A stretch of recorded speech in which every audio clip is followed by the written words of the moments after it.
Okay, so ito, gagawa po ako ng walis tinting.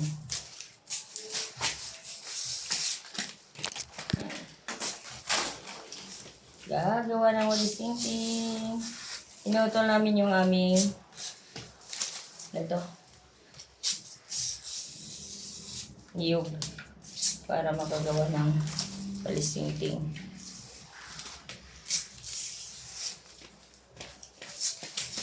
Okay. Yung dahon ng niyog, pinutol namin. Tapos, naglalaroan na ng aking apo yung mga walis. Yung mga natapos ko na. Ayan.